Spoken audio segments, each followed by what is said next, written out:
and glory of our nation. I am honored to stand before you on this momentous occasion of Independence Day. Today we are celebrating the 78th Independence Day. My name is Ravi Raj from 2nd semester Civil Branch. I am here to share the meaning of freedom and how we see the freedom. Currency पे बापू की photo, लाल किले पर तिरंगा। Currency पे बापू की photo, लाल किले पर तिरंगा। सड़क पे भारत माता की जय और स्कूल में विंध्य हिमाचल यमुना गंगा। क्या इतनी आजादी काफी है?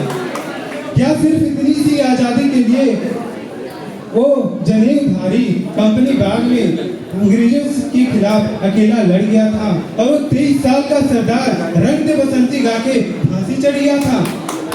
क्या सिर्फ 1.5 गज कपड़े के लिए नेताजी ने हिटलर को आंख दिखाई थी? और क्या सिर्फ नोट पर छपने के लिए बापू ने सीने पे गोली खाई थी? बहुत आंसू बहा लिए वीर गाथाओं पर, बहुत से मेले लगा लिए शहीदों की चिताओं पर। अब जरा आगे बढ़ना होगा, वी द पीपल वाला पन्ना दोबारा पढ़ना होगा। जहां फ्रीडम का मतलब सिर्फ आजादी लिखा है, वो सारे शब्दकोश व्यर्थ हैं, क्योंकि इस देश में आजादी के 1 या 2 नहीं, अभी तो 135 करोड़ अर्थ हैं। आजादी वो है जब न सपनों के दरख्त न फलने से डरे और न टूटी हुई चप्पलें डिजाइनर जूतों के साथ चलने से।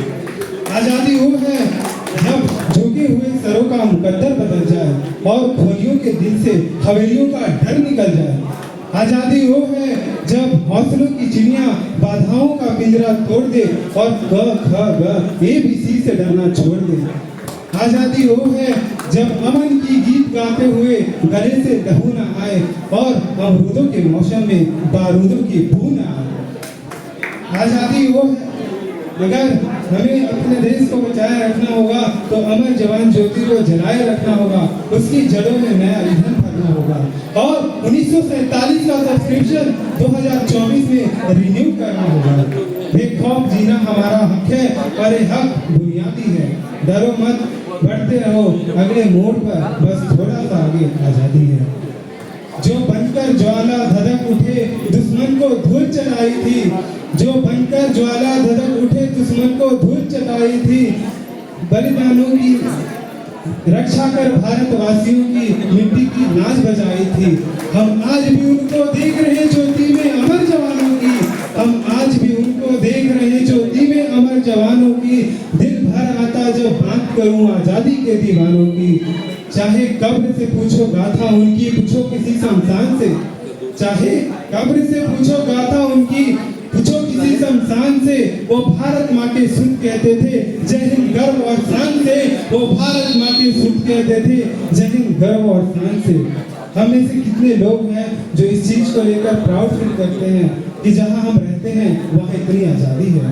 तो इस चीज को लेकर कहने आया हूँ कि जब हम कहने को तो आजादी की बड़ी बड़ी बातें कह जाते हैं, जब कहने को तो हम आजादी की बड़ी बड़ी बातें कह जाते हैं, जब हमारे जवान सियाचिन के ठंड में भी अपना धर्म निभाते हैं, भीषण सी तपती धूप में भी कभी नहीं कतराते हैं, इस देश की माटी के लिए एक सांस में कुर्बान हो जाते हैं।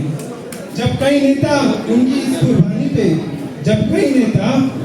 कुर्बानी पे अपनी विशेष टिप्पणी कर जाते हैं, तो क्यों हम चुप रह जाते हैं? क्यों मौन का चादर ओढ़ के गहरी नींद सो जाते हैं?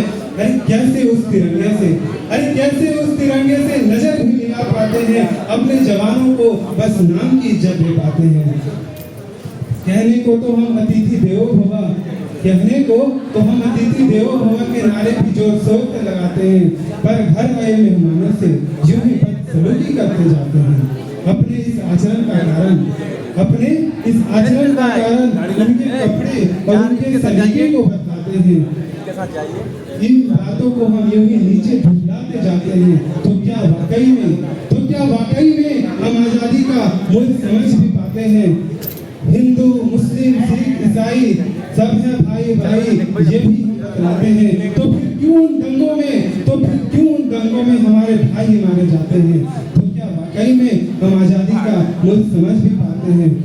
क्या जहाँ नारी की पूजा करते हैं वहीं उस पर बर्बरता बरसाते हैं, जहाँ नारी की पूजा करते हैं, वहीं उस पे बर्बरता बरसाते हैं, तो क्या हम वाकई में आजादी का मूल्य समझ भी पाते हैं? अंतिम में बोलना चाहूंगा कि इस देश में कुछ लोग हमारे जवानों का कदर नहीं करते। सैनिक अपने प्राण गंवाकर देश बढ़ाकर जाते हैं, बलिदानों की बुनियादों पर राष्ट्र खड़ा कर जाते हैं। जिनको मां के बलिदानी पे टोसे प्यार नहीं होगा, जिनको मां के बलिदानी पे टोसे प्यार नहीं होगा, उन्हें तिरंगे को लहराने का अधिकार नहीं होगा, उन्हें तिरंगे को लहराने का अधिकार नहीं होगा।